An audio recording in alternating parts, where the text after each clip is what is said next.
انسان کو دکھ بھی آتے ہیں، بیماریاں بھی آتی ہیں، اپنوں بیگانوں کی طرف سے اس کو تلخیوں کا بھی سامنا کرنا پڑتا ہے۔ تو اس موقع پر آپ کی زبان کوئی ایسا جملہ نہ کہے جو اللہ کی ناراضگی کا سبب ہو۔ غم تو پہنچتا ہے اور غم سے انسان متاثر بھی ہوتا ہے، یہ تو نہیں ہے کہ تکلیف پہنچے۔ غالب نے کہا تھا روئیں گے ہم ہزار بار کوئی ہمیں ستائے کیوں۔ تو جب سینے میں دل ہے تو کوئی دکھ دے گا تو دکھی ہوگا، دل بے چین ہوگا۔ تو فرمایا کہ جب تکلیف پہنچے تو مدد کس سے طلب کرو؟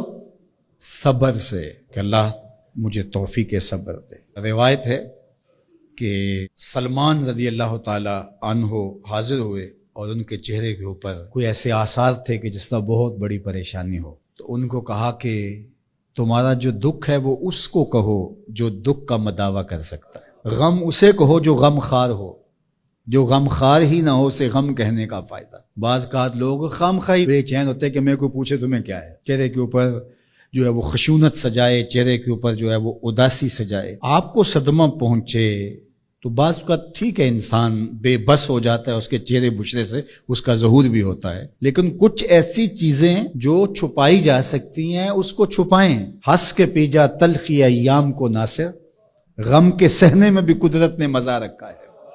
غم برداشت کریں، اندر اتار لیں، اس کو، اس کا اجر رکھا گیا ہے، اس کا صلہ بتایا گیا ہے۔ تو ہر چھوٹی چھوٹی بات کو لوگوں سے شیئر کرنا یہ نہیں، ٹھیک ہے کبھی آپ کوئی ایسی بات ہو آپ کر بھی سکتے ہیں، لیکن ہر وقت جو ہے وہ اکتائے ہوئے رہنا اور میں پریشان ہوں، میں پریشان ہوں، میں دکھی ہوں، میں دکھی ہوں، تو کیا وہ دکھ ختم ہو جائے گا؟ لوگ مہندی سجائیں گے تیرے لہو سے، لوگ مہندی سجائیں گے تیرے لہو سے، زخم دل کے نہ دکھاؤ کسی کو۔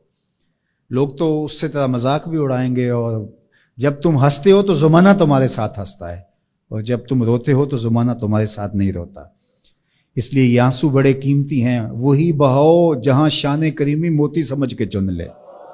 یوں ضائع نہ کرو، یوں ان کو برباد نہ کرو، لوگوں کے سامنے رسوا نہ کرو اپنے آپ کو۔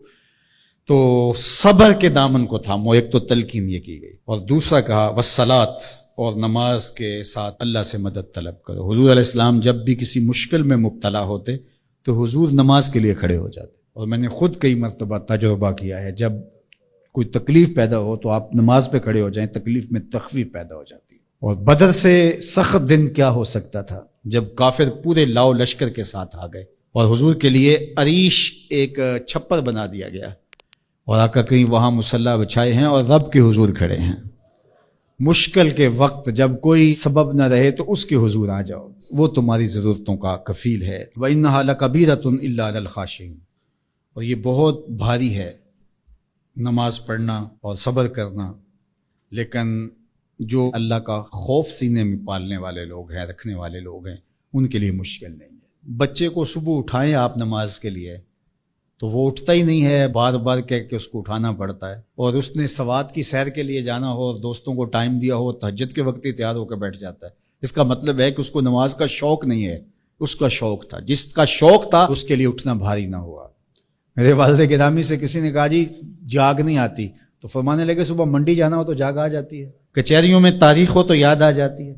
منڈی جانا یہ تمہاری بدنی ضرورت ہے، بچوں کے پالنے کے لیے، اپنی ضرورت کے لیے۔ کچہریوں میں جانا خوف ہے، نہ گیا تو میرے خلاف فیصلہ ہو سکتا ہے، تو تمہیں نہ امید ہے اللہ سے اور نہ اس کا خوف ہے، تو پھر کیسے جاگ آئے؟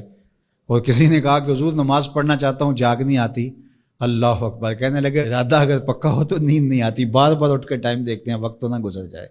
اللہ اکبر۔ تو فرمایا یہ بھاری ہے لیکن خاشعین کے لیے بھاری نہیں ہے، خشیت خدا سینے میں نہیں ہے، اللہ کا خوف سینے میں نہیں ہے، تو واقعی صبح کا اٹھنا بہت زیادہ بھاری ہے، بہت زیادہ مشکل ہے، لیکن جو خشیت والے ہیں ان کے لیے مشکل نہیں ہے۔ یہ مان لیا کہ صبح کا اٹھنا، سحری کا اٹھنا نفس پہ شاک ہے، لیکن اگر کسی کی زندگی کی لذت اس میں رکھ دی گئی ہو، اللہ اکبر، تو پھر اس کے لیے مشکل تو نہیں ہوگا۔ راہ خدا میں تکلیف اٹھانا مشکل صحیح، لیکن زندگی کا سرور اس میں رکھ دیا گیا ہو۔